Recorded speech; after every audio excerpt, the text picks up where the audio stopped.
everybody, and welcome to the Ramsey Library Brown Bag Sessions. And today we're very happy to have Patrick Balls with us. Patrick will be discussing what he's working on with Urban Renewal. And for those of you who aren't with us now, we hope to see you on the recording. Patrick. Thank you so much, Gene. And yeah, so there'll definitely be some urban renewal in this presentation, but we're going to go back a little earlier in time still to redlining, one of the antecedents to urban renewal. I'm going to go ahead and share my screen and get this presentation going. If I can remember, there we go. So please feel free. I know it's not a large audience, live audience, but if you have questions at any point, it's a small enough group. So I'm happy to hit pause in the presentation and answer any questions that come up in the meantime. I've got maybe 20, 25 minutes worth of material, and then I'm hoping we can just have a conversation afterward. So as I said, we're going to go a little bit further back than urban renewal, but I'll talk a little bit about intersections with this work with urban renewal too. And I do want to acknowledge before I get too far in that I've been really happy to have the assistance of one of our students, an outstanding new media major, Knox Gordon. They've been helping me this past semester in seeking out some of the data, making some pretty maps, and helping to analyze the data. And we actually co-presented on this topic at the African Americans in Western North Carolina and Southern Appalachia conference a couple of weeks ago. So this is sort of an expanded version of that presentation. We got a little more time today to get into the data a little bit more and look at the maps a little more closely. And so just so folks have background on this, I'm not sure to what extent this information is folks here know about the history of national preservation. It's certainly something I'm learning about as I'm digging into this work. I've been looking into urban renewal for several years, and I have pretty good background on that. But it's only recently that the intersections of urban renewal and other urban planning phenomena with historic preservation have really come to the fore in my work. And it really starts in the 1960s. So urban renewal had been underway for 10 or 15 years by the time the National Historic Preservation Act came along. This was a piece of legislation that acknowledged that urban renewal, highway construction, just urban construction and even construction outside of city areas was beginning to have an impact on the way that history was recorded and preserved for posterity. You were seeing a lot of federally funded projects that were affecting, in some cases, completely effacing sites that had historical or architectural significance. And so NHPA was passed by the Congress during the Johnson administration in 1966 as a means of helping to preserve some of that history that was being impacted by these projects. So essentially what it did is establish some standards, some guidelines, some required policies and procedures that had to be followed if one were using federal money to undertake any sort of project. So, as I said, highway construction, anything that used any sort of city level redevelopment that used federal funding, for instance, urban renewal, had to put in place procedures that would be applied anytime there was the involvement of any structure or site that could have some historical significance. So a city, for instance, would apply for funding for urban renewal. You'd have your survey and planning grant, and then your loan and grant application documents that would be submitted one after the other to the Housing and Urban Affairs or later Housing and Urban Development Department. And post 1966, one of the things that had to be addressed was a list of any of the sites that were being acquired by the project that could be deemed to have historic significance, and what the project would do with those sites. Would they be moved? Would they be preserved? Would they be worked around? What would exactly the process, just codifying what process would be followed. So in terms of how such sites were identified, and this is how such sites are still identified to some extent, the housing, so it's the Department of Interior. This is a separate government agency. The Department of Interior runs the U.S. National Park Service, which oversees the National Register, which was again established in NHPA in 1966. The Department of the Interior publishes bulletins, and this is the most comprehensive set of criteria, publishes these bulletins and other documents that establish these criteria for inclusion on the National Register. So this one came out in 1990. It's been revised, but it's been a long time since it was last revised. As you can see here, 1997 is the most recent edition. So we're talking at this point almost a quarter century that's gone by without revision. To my knowledge, and I've talked to, as I said, I will disclaim, I am by no means an expert in this area. But I have talked to our local friends. I actually have another meeting with them this afternoon. Our local friends in our Preservation Society of Asheville and Buncombe County, and these are the folks that I'm getting this information from. This is still the most current set of comprehensive guidelines in terms of applying for National Historic Registry. So the fact that it hasn't been revised in a quarter century, if you just think about how far the disciplines of history and museum studies and historic preservation and whatnot have changed in that quarter century. Just think about the large scale social movements and trends that we have seen in the past 25 years. And you can imagine how out of date these criteria feel if you read through this bulletin. It's about a 60, 70 page document, and I have read it in its entirety. I'm not, again, not claiming to be an expert on it, but it has a dated feel to it. I don't know that you have to be an expert in historic preservation to recognize that there are some wording and even approaches that feel somewhat outdated in this document. And so, as I mentioned here, eligible sites, if you read through this, there are 4 categories for inclusion on the historic registry. Events, so a site that is historically significant because it was the location of a historic event. If there's a person who has significance for a particular municipality or locality that is associated with that site, if it's like this person's home during the time of their significance to the community, or their home at the point where they made some amazing discovery or developed some or founded some company or corporation that was pivotal in the life of that community. So and then we get into architectural elements. So if it's singular in terms of its design or construction, if it represents a singular style for that particular region, and it epitomizes that style, for instance.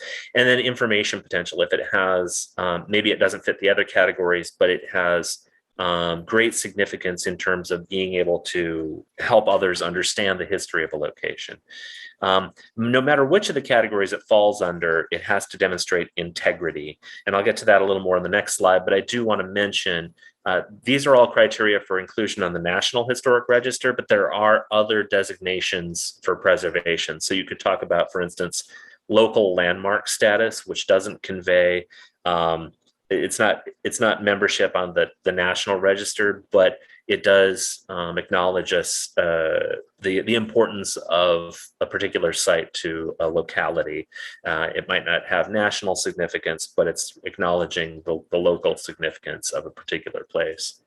So digging into this integrity, there are 7 aspects that the same document, the criteria for evaluation mentions regarding integrity: location, design, setting, materials, workmanship, feeling, and association. And the thing that I am struck by when I read this list is the sense of almost subjectivity or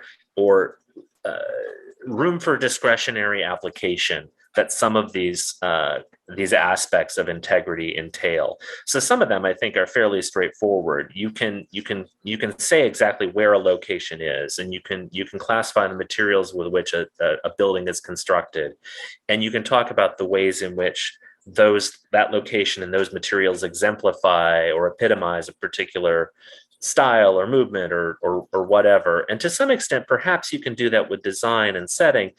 But when you start to talk about feeling and association, these seem much more subjective criteria, and who is applying these criteria matters as much as the criteria themselves. We know in a number of other domains, a number of other areas where discretionary power, when it comes into contact with historic and systematic inequity, has a tendency of coming out as discriminatory when put in place, when put into practice. When you give human agents and agencies wide authority, discretionary authority to apply certain subjective measures, as we see here under integrity, the potential for discriminatory application is considerable. And so the fact that I don't want to say that, these 7 aspects are just, these 7 bullet points are listed on one page and then the criteria move on. They do elaborate. The National Registry folks do elaborate in this publication on what each of these 7 aspects entails, but there's still a lot of wiggle room. And in particular, there are no provisions put in place, as far as I can tell, to mitigate some of the potentially discriminatory applications of these measures of integrity, especially when you consider that the sites, if a site is to demonstrate great integrity in terms of its design or materials or workmanship, it requires that that site be well maintained, that it have received the investment in order for its creators or the folks or its caretakers, its stewards, if you will, that those folks have received sufficient investment in order to maintain the integrity of that site, which is not generally the case for a lot of places that might seek national registry. So for instance, if we begin now to look at the intersection between these historic preservation policies and practices with urban renewal, and we'll move to redlining in just a moment here. Urban renewal, as folks in the audience might know, was a phenomenon that primarily impacted communities of color, overwhelmingly Black communities. In fact, urban renewal, it started even within years of its onset. Urban renewal gained the moniker Negro removal, because so often was it the case that Black communities were uprooted by urban renewal. If you look at I don't remember the exact figure, but I believe it's in the low 90s. Roughly 90% of those folks who were displaced by urban renewal were African American. So, and this is no accident, as we'll see when we look at redlining. So these are communities that are heavily disinvested, and if the sites that lie within these communities, these neighborhoods, are to seek historic registry designation, and to do so, they must demonstrate integrity. That in turn requires significant investment in those neighborhoods in order to ensure that those sites can still demonstrate integrity. So you have these two processes, these major processes, historic preservation and urban renewal, on a collision course with one another. Now, the NHPA, the National Historic Preservation Act, had these provisions in place that I mentioned earlier. Folks who were undertaking urban renewal would have to indicate how they would address such sites. However, if you look in practice, the handful of applications for urban renewal funding that I've been able to find, looking across the state of North Carolina for the most part, and I hope to look elsewhere in the future, they don't have a lot to say about how they will handle such sites. Generally, they'll just include a phrase that says something like, "Oh, there are no such sites within the project area." or a survey will be done to identify such sites, or something like that. It's something that has to be included in the application, and there's generally a cursory treatment or a cursory response to that requirement. Another workaround came, excuse me, with the designation of NTBA, not to be acquired. So a property might be designated NTBA if the folks who are applying for urban renewal funding simply carved it out of the project area. An example of this that I've found in my research in North Carolina comes from Greenville, North Carolina. And here I've got a photo of this particular site that you can find in the East Carolina University Digital Collections here. This is the Sycamore Hill Missionary Baptist Church. And it's right, it stood maybe about 100 yards or so from the shores of the Tar River in what is now a historic district in downtown Greenville. Built about 120 years or so ago. The church itself, the congregation itself, goes back to I can't remember if it's just before or just after Civil War, essentially Civil War era congregation, one of the oldest Black congregations in North Carolina. And this was their home from about 1900 on. It was excluded from the Shore Drive Urban Renewal Project through this NTBA. So if you look at the map of the project area for this urban renewal project, essentially it carves out just a little block around the church. All the streets around the church were acquired. Everything across the street on any side from the church was acquired. And the developers, once they acquired those areas, they shut down the streets. They started raising all of the buildings across the street from the church. They essentially, it was as though the church were, because it was situated in the middle of a construction zone. Because of that, congregants had a hard time getting to the church. There was very little access to the church, and eventually, the congregation decided to say, you know what, take the church. This is ridiculous. We can't keep up the church. We can't maintain the building. We can't hold services there because our folks are having a hard time getting in, even just gaining access to the church. So there was a whole bag. I could go on for hours about just this particular structure. It's got an incredible and horrible, just a depressing story. But eventually what happened is it was firebombed. And it's never been federally designated. I believe it does have some sort of local historic status, but the building itself no longer exists. What you'll see if you go to Greenville, they've done a great job in reparatory attempts to make amends for this. There's an art installation, there's an interpretive exhibit if you go to the site of the church today. And they've done a good deal of work to remember the congregation, which still exists and has a new home across town. But to remember the site, there's a good deal that's been done, but it never achieved National Registry status, probably because it could not demonstrate integrity. So, as I mentioned, this is nothing to do with urban renewal specifically. You can go back further and look at redlining, and as most folks know, it's more broadly understood or widely known at this point. Redlining refers to the practice by the Homeowners Loan Corporation, which was a federal agency, itself a federal agency that essentially gave advice to lenders, to mortgagers, banks, any other outfit that was providing money to folks in order to help folks maintain their homes, purchase new homes, et cetera. It's essentially a mortgage risk assessment. So they would send out agents to cities all over the country. I think Mapping Inequality, the website from which you can get such maps, maintained by the University of Richmond, has roughly 200 city maps that they have collected and digitized and placed online.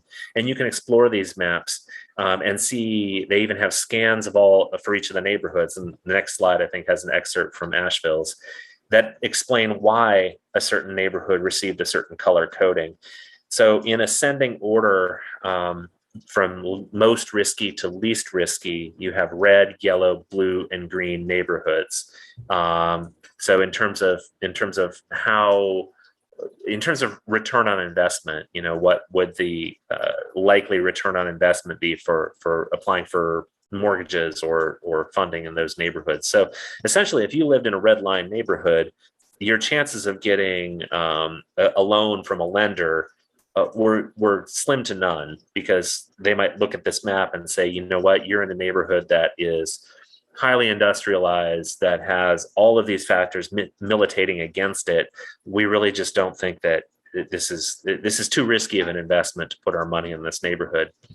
Now, the reasons behind the factors that influence this, unsurprisingly, involve class, race, ethnicity, occupation, household income. These are all factors. And here, for instance, you can see an excerpt from this. I believe this is one of the neighborhoods that's redlined in Asheville. I don't remember which one, but you can see here there is, common laborers is the typical, mechanics, factory workers are the typical occupations. The folks, there's infiltration of Negroes into the neighborhood. Then there's the they talk about the type of construction. This is just a page or two. This is someone who went out into the neighborhood, walked the neighborhood, maybe looked up some of the city or county information on that particular neighborhood, looking at city or county data, and produced these sheets that eventually fed into this central evaluation that led to redlining and yellow lining and so forth. So starting several months ago, I started this project of taking these redlining maps. As I said, Mapping Inequality, the website that University of Richmond maintains, is just fantastic, has a large number of such maps, excuse me, and overlaying them with similar records that you can pull from various sources, state historic preservation offices, National Register itself. You can pull documents that have the map data that enable you to overlay the maps of the redlining on the one hand, and the sites that have some sort of historic registry status. And if you look at the spatial data, you can literally just count and get a sort of quantitative measure of how well represented on the National Register various neighborhoods are. So, for instance, here's an excerpt, and I'll share a screen. I'll switch screens in a little while here, and we can see the actual interactive map. But here's an excerpt from the Asheville map. You can see where you overlay the redlining map with the sites that have National Registry status. You can see a number of these sites are actually lie within the central business district, which was not a residential area, and therefore was not even analyzed in terms of the Homeowners Loan Corporation didn't even include that area in its analysis. So I exclude those from my analysis as well if they lie outside of a color-coded area. But you can see a lot of the sites that are in blue and green, and a handful in yellow and a couple in red. You can, as I said, just count. And if you go through all of the complete map of the city, and you go through, you just count how many sites appear in a certain color-coded region, you can get a measure of, as we see here in this table, the first column, the first numerical column here. What this represents is the percentage of historic sites that lie in a color-coded area at all. And the next column has the percentage of the area, and this is information that the Mapping Inequality folks have generated. This is the percentage of the area in a particular city that is designated a particular color. So for instance, in Asheville, this is the Asheville data. In Asheville, only 8.7% of those sites with historic registry status, of all the sites that fall in some color-coded region, only 8.7% of them lie in a redlined area. Whereas redlined areas make up 12% of the total area that's color-coded. And so what that gives us is some quantitative measure of how under or overrepresented redlined areas are on the historic registry. So this last number here is a really simple one. It's just taking 8.7 and dividing by 12. That is the extent to which essentially what this is saying is you have 70% of the number of historic registry sites you would expect in a redline area are actually there. So in some sense, redlined areas are underrepresented by about 70% of what they should be in terms of area. Yellow lined areas are even more dramatically underrepresented. So the next color coding up, we see only about 21% of historic sites fall in yellow lined areas, whereas those areas make up just over half of the color coded regions in Asheville, leading to a figure here of 0.42 for our index of representation. Similarly for blue and green, but now you see most of the historic sites fall in blue or green lined areas. But of course, those areas make up a smaller percentage in terms of area of the redlined areas in the city. So those are now overrepresented. So for instance, blue is the most overrepresented area in Asheville, containing roughly 2.5 times as many historic sites as you would expect based on their area. You can do a similar analysis for any of the other cities. So here's the outcome for the various cities that we have redline information for. So these are the 5 metro areas in North Carolina that Mapping Inequality has managed to find redline maps for. And so these are the numbers you just saw. This top row is the numbers we just saw in the previous slide for Asheville. So I've omitted all the other data.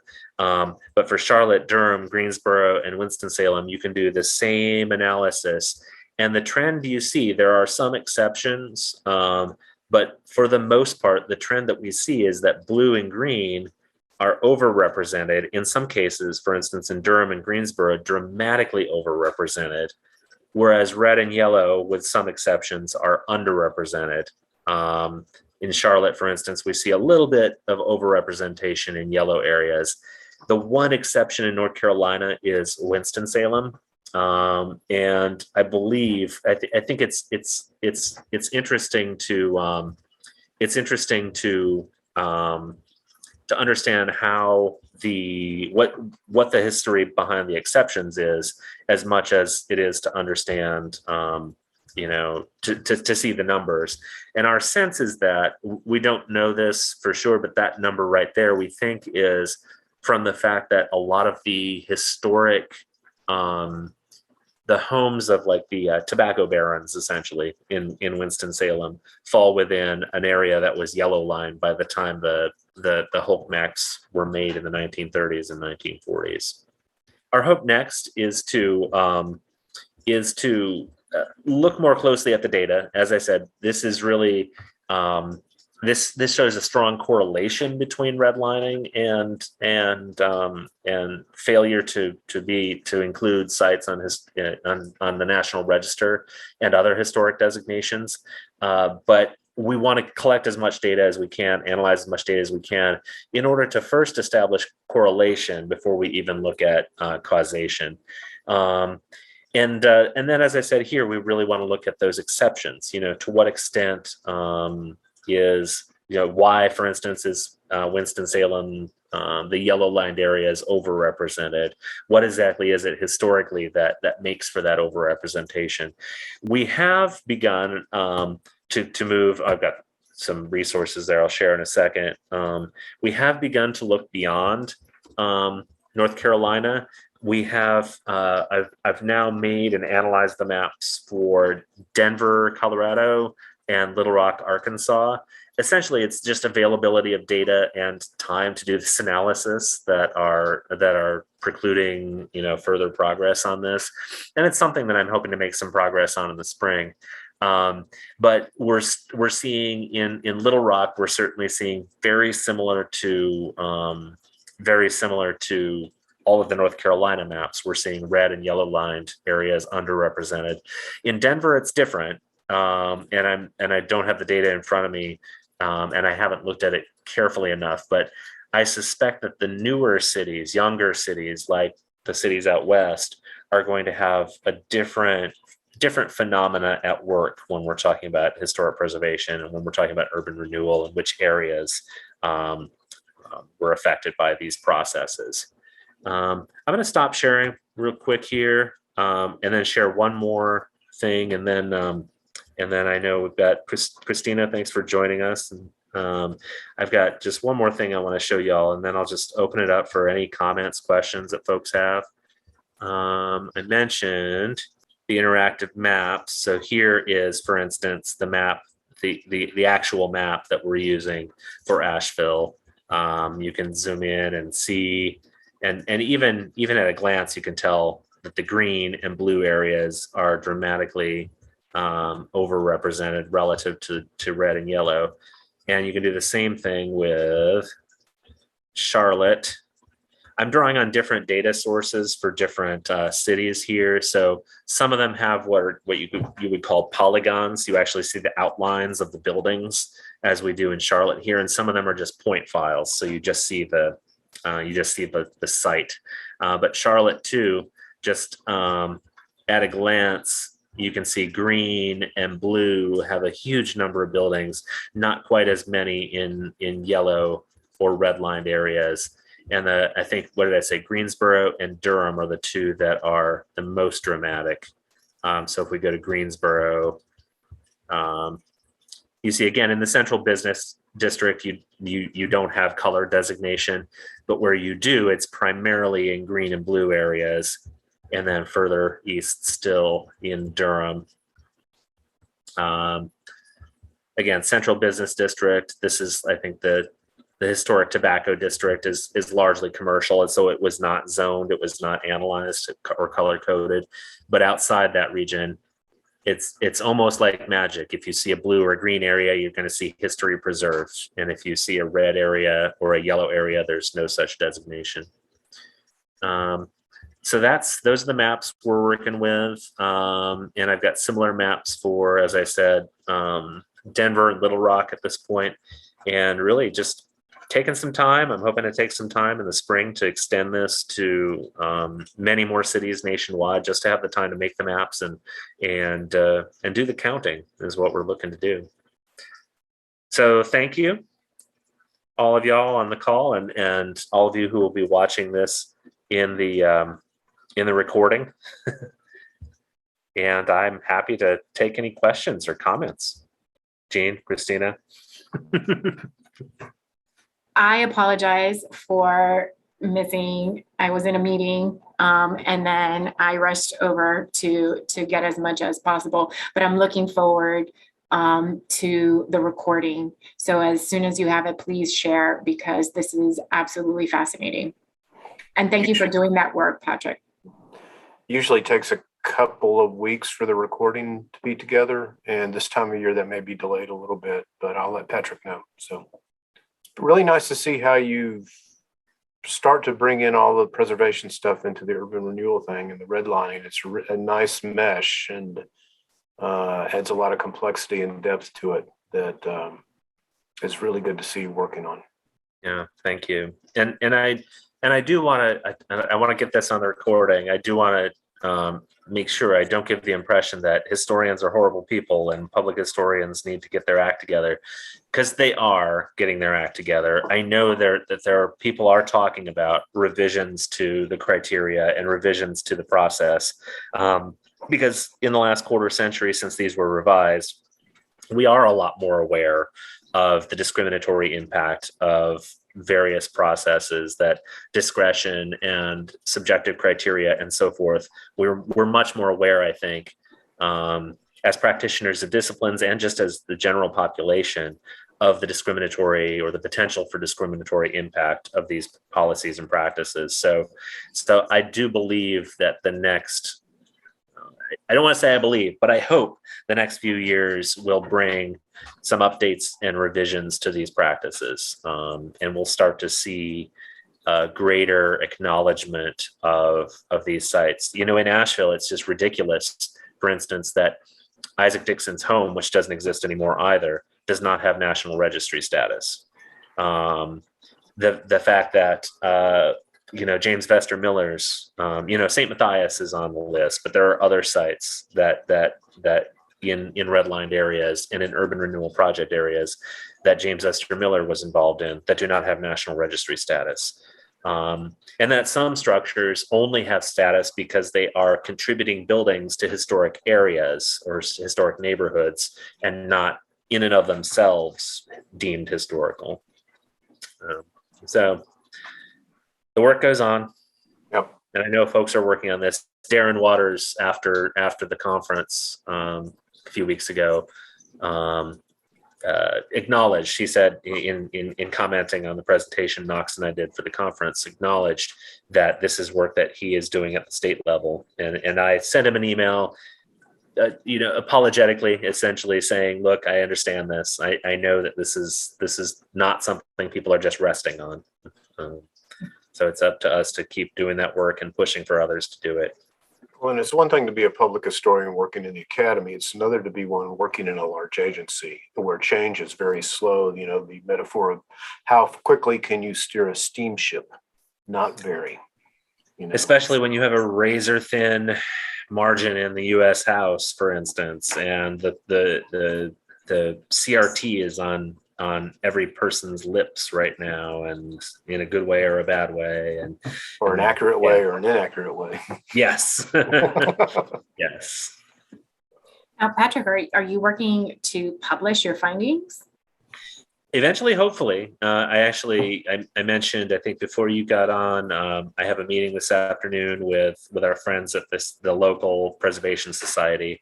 I definitely want to invite them into collaboration just based on their expertise. They've been really helpful, really supportive of this work. And I know that the student that I've been working with, Knox Gordon, is interested in continuing to do this work as well. So that is the hope. I would love to get both a scholarly publication of some sort out of this, as well as a public-facing website where folks can explore the maps themselves and look at the overlays and look at their own hometown and try to understand better, what history in their hometown has been preserved, for instance. I think that's fantastic, especially the public website.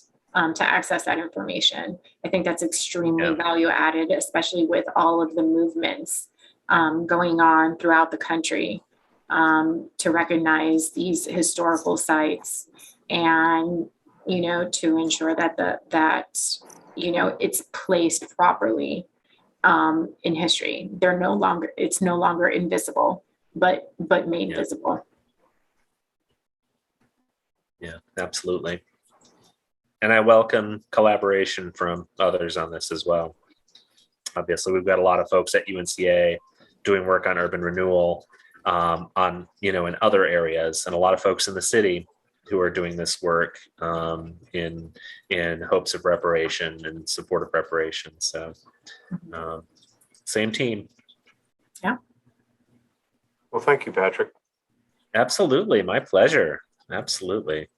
I look forward to engaging others with the recording.